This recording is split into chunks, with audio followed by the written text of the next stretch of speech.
अस्सलाम वालेकुम students. Okay students, हम एफएससी पार्ट 2 की बायोलॉजी के chapter number 1 that was homeostasis उसको डिस्कस कर रहे थे। हमने अपनी प्रीवियस वीडियो में फर्स्ट चैप्टर कंप्लीट कर लिया जिसमें हमने इसकी एक्सरसाइज भी कंप्लीट कर ली।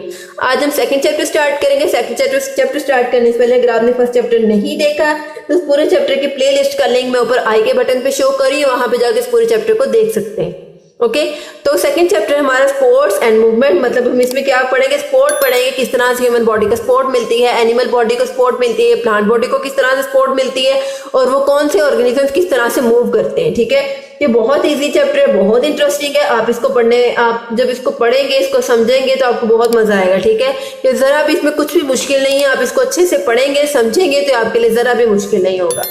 तो अगर स्पोर्ट की बात करें तो स्पोर्ट का लिटरली अगर मीन्स देखें, स्पोर्ट का क्या मतलब होता है, सहारा देना।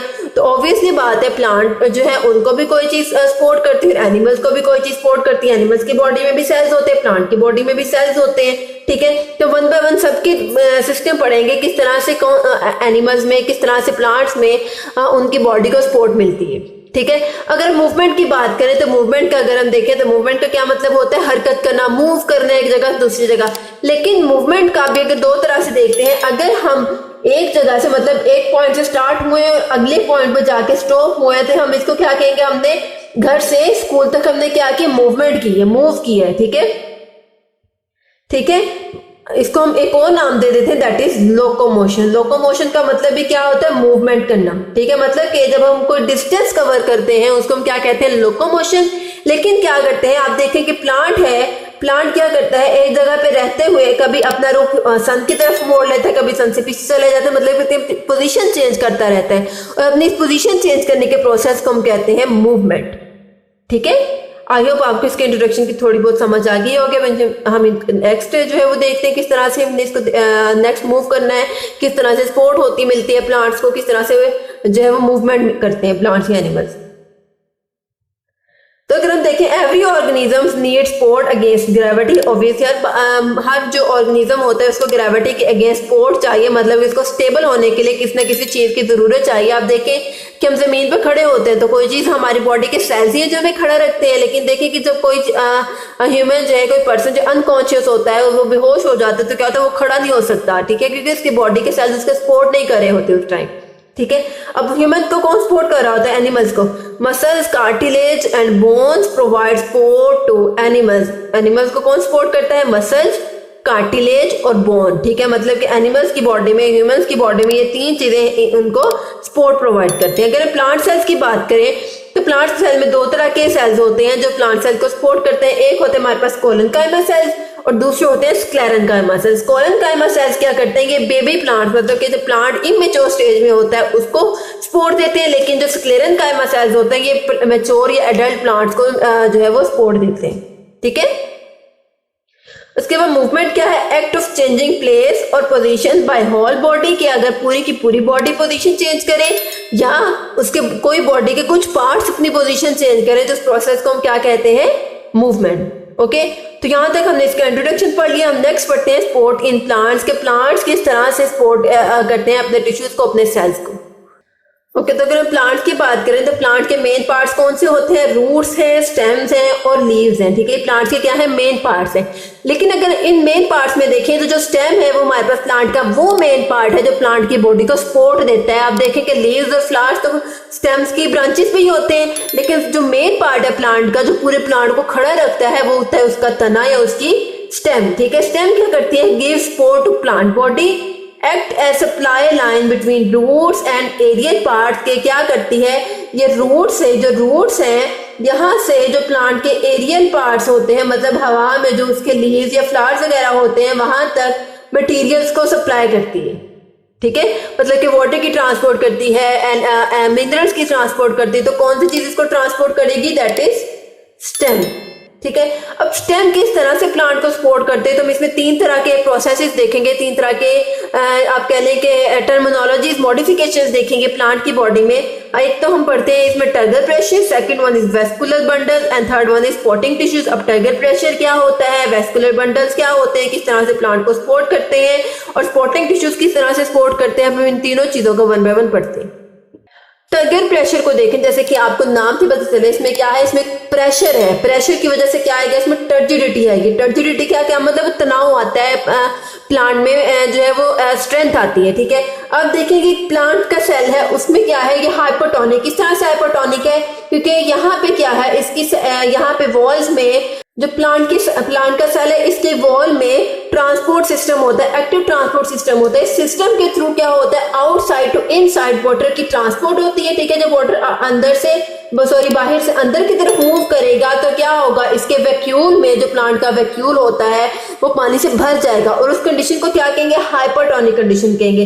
जब हाइपरटोनिक कंडीशन आती है तो सेल क्या होता है, टर्जिड कंडीशन में आ जाता है, मतलब कि स्वेल होना शुरू हो जाता है, टर्जिड होना शुरू हो जाता है। और जो वैक्यूल की जो आउटर बाउंड्री होती है इसको हम क्या कहते हैं, टोनोप्लास्ट। अब अभी इसको भी नेक्स्ट पढ़ेंगे इसमें, इसी में टॉपिक में। ठीक है, तो living cells of epidermis, cortex and pith take in water by osmosis, मतलब कि किस प्रोसेस के थ्रू जाएगा वाटर, ऑस्मोसिस के through outside to inside water move करेगा। Water moves from outside to inside, cell become hypertonic. क्या होगा, cell hypertonic हो जाएगा। Water inside the cell produces a hydrostatic pressure, जब पानी सेल के अंदर चला जाएगा तो उसके अंदर एक हाइड्रोस्टैटिक प्रेशर प्रोड्यूस करेगा। ठीक है, मतलब हाइड्रोस्टैटिक प्रेशर प्रोड्यूस करेगा, और उस प्रेशर की वजह से प्लांट का जो सेल है उसकी वॉल पे प्रेशर पड़ेगा और प्लांट सेल टर्जिड हो जाएगा। तो इस कंडीशन में क्या होगा, cell becomes turgid and develop resistance against wind stress, मतलब कि वो टर्जिड हो जाता है और जब हवा का दबाव उस पर आता है तो उतना रेजिस्ट करता है कि वो नीचे ना गिरे या वो विल्टिंग से बच सके, मुरझाने से बच जाए। ओके, तो ये था टर्गर प्रेशर। इसके बाद हम सेकंड देखते हैं, that is vascular bundle. Vascular bundle किस तरह से प्लांट को सपोर्ट करते हैं, हम ये चीज देखते हैं। ओके, तो वेस्कुलर बंडल क्या होते हैं, नॉर्मली अगर हम वेस्कुलर बंडल्स की बात करें तो वेस्कुलर बंडल में दो तरह के टाइप्स आती हैं, एक आते हैं जाइलम और दूसरी हमारे पास फ्लोएम। इसमें हम क्या करते हैं, जाइलम को मेनली वेस्कुलर बंडल में पढ़ते हैं, जो प्लांट को सपोर्ट देता है। मतलब कि जो जाइलम है वेस्कुलर बंडल का वो एक सपोर्टिंग पार्ट है, ऑर्गन है प्लांट सेल का। ठीक है, xylem in vascular bundle is tough and inextensible. Tough होता है और इनएक्सटेंसिबल होता है, मतलब ये लचकदार नहीं होता। इसमें क्या होता है, रिंग अरेंजमेंट होती है सेल्स की, और ये रिंग अरेंजमेंट क्या करती है, इफेक्टिव रेजिस्टेंस देती है अगेंस्ट विंड स्ट्रेस के, जो हवा का दबाव होता है उसके अगेंस्ट जो है ये प्लांट को इफेक्टिव रेजिस्टेंस प्रोवाइड करती है। इसके अलावा जो जाइलम है वो एक स्टील रॉड भी एक्ट करती है, जिसके थ्रू वाटर जो है वो रूट से प्लांट के एरियल पार्ट्स तक मूव हो जाते हैं। यहाँ तक हमने पढ़ लिया जाइलम का रोल, वेस्कुलर बंडल के जाइलम का रोल प्लांट के स्पोर्ट में। ठीक है, इसके बाद हम इसे बंडल कैप को पढ़ेंगे वेस्कुलर बंडल में। तो बंडल कैप क्या होता है, vascular bundles are strengthened by additional sclerenchyma cells which form bundle cap. क्या होता है, वेस्कुलर बंडल में स्क्लेरेनकाइमा जो फाइबर्स होते हैं वो ऐड हो जाते हैं आके, वो उसके एडिशन की वजह से वेस्कुलर बंडल्स क्या होते हैं, स्ट्रेंथन्ड हो जाते हैं और ज्यादा मजबूत हो जाते हैं।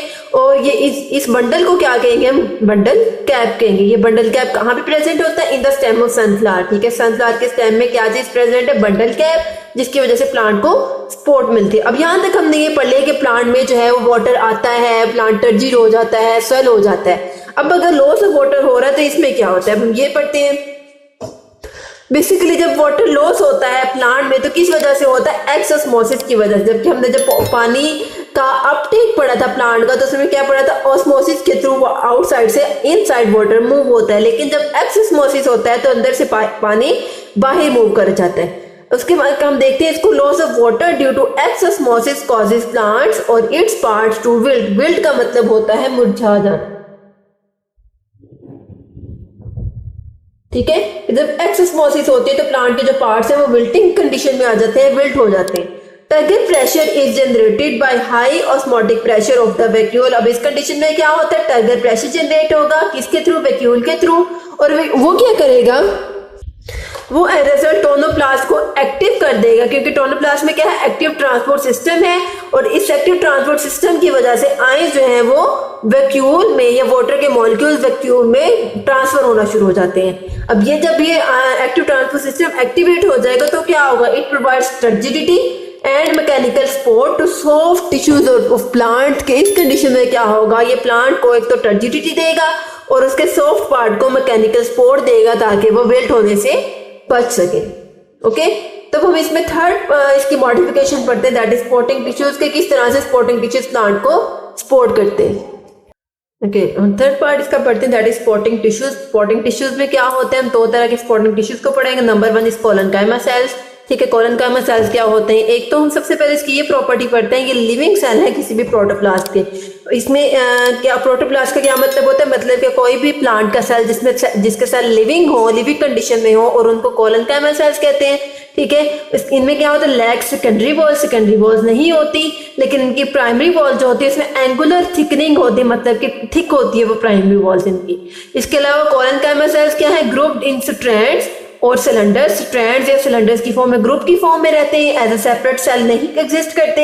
इलास्टिक होते हैं, elongate with stem and leaves growth, के जिस तरह से स्टेम और लीव जैसे जैसे ग्रो करेगी इसकी वैसे वैसे इसी के साथ साथ इनकी इलास्टिसिटी भी बढ़ती जाएगी और इनके लेंथ में भी इंक्रीज होता जाएगा। अभी इसका रोल पढ़ते हैं कि कोलनकाइमा सेल्स प्लांट में क्या रोल प्ले करते हैं प्लांट की सपोर्ट में। इनका क्या रोल है, provide support to young herbaceous parts of plant के यंग हर्बेशियस पार्ट्स जो होते हैं, मतलब यंग सॉफ्ट पार्ट्स जो होते हैं प्लांट के, उनको सपोर्ट प्रोवाइड करता है। ये क्या चीज सपोर्ट प्रोवाइड करते हैं, कोलनकाइमा सेल्स। कोलनकाइमा सेल्स के बाद जो सेकंड सेल हम इसमें स्पॉटिंग टिश्यूज में पढ़ेंगे, that is sclerenchyma cells. Sclerenchyma cells क्या होते हैं, कोलनकाइमा सेल्स क्या थे, लिविंग थे। स्क्लेरेनकाइमा क्या होते हैं, mostly are non living. Collenchyma cells में सेकेंडरी वॉल एब्सेंट थी, लेकिन जो स्क्लेरेनकाइमा सेल्स है इसमें सेकेंडरी वॉल प्रेजेंट होती है, इम्प्रेग्नेटेड विद लिग्निन, मतलब लिग्निन से बनी होती है। और ये लिग्निन क्या करती है, make the walls tough and hard. Walls को, जो प्लांट की सेल वॉल है, प्लांट की सेल वॉल को क्या करती है, टफ भी करती है और उसको हार्ड भी करती है। ठीक है, स्क्लेरेनकाइमा सेल्स क्या रोल प्रोवाइड करते हैं, ये provide support to plant parts, plant के पार्ट्स को एक तो सपोर्ट प्रोवाइड करते हैं। इसके बाद हम इसमें स्क्लेरेनकाइमा सेल्स की तीन टाइप्स पढ़ेंगे। कितने टाइप्स के होते हैं, फाइबर्स होते हैं, स्क्लेरॉइड्स होते हैं और वेसल्स होते हैं। फाइबर्स क्या हैं, these are long and cylindrical cells exist as solid bundles in xylem. Long होते हैं, सिलेंड्रिकल होते हैं और सॉलिड बंडल जाइलम में प्रेजेंट होते हैं, जिनको हम क्या कहेंगे, फाइबर्स। स्क्लेरॉइड्स क्या होते हैं, shorter than fibres, found in seed coat and nut shell. जितने भी सीड कोट या नट शेल जैसे कि अखरोट, बादाम, मूंगफली वगैरह, इनमें प्रेजेंट होते हैं। और ये उसके देखें कि वो उसको बाय प्रोटेक्ट करते हैं, उसके सीड को अंदर प्रोटेक्ट करते हैं। वेसल्स क्या होती है, these are long tubular structure joint to form long water conducting pipes in xylem. जिस तरह से, मतलब जैसे आप देखिए यहाँ पे एक ये ट्यूब है, इसके साथ आगे दूसरी अटैच हो जाएगी, इसके साथ आगे तीसरी ट्यूब अटैच हो जाएगी, मतलब कि लॉन्ग ट्यूबुलर कंडक्टिंग सिस्टम बनाएंगे जिसकी वजह से वाटर की ट्रांसपोर्ट इजीली हो जाएगी। ओके, तो ये था आज का टॉपिक। आज के टॉपिक में हमने सेकंड चैप्टर स्टार्ट किया, सपोर्ट एंड मूवमेंट को। उसमें हमने प्लांट की सपोर्ट पढ़ी, प्लांट किस तरह से सपोर्ट देते हैं अपने पार्ट्स को। ओके, आई होप आपको इस वीडियो के अच्छे से समझ आई होगी। अगर इस वीडियो में कोई भी चीज़ कंफ्यूजन हो, किसी चीज़ की समझ ना आए तो कमेंट सेक्शन में जरूर पूछिए। तो अगर आपको ये वीडियो अच्छी लगे तो मेरे चैनल को लाइक कीजिए, सब्सक्राइब कीजिए, साथ ही बेल आइकन के बटन को प्रेस कीजिए, इससे आपको मेरी हर वीडियो का नोटिफिकेशन सबसे पहले देखने को मिलेगा। ओके स्टूडेंट्स, अल्लाह हाफिज़।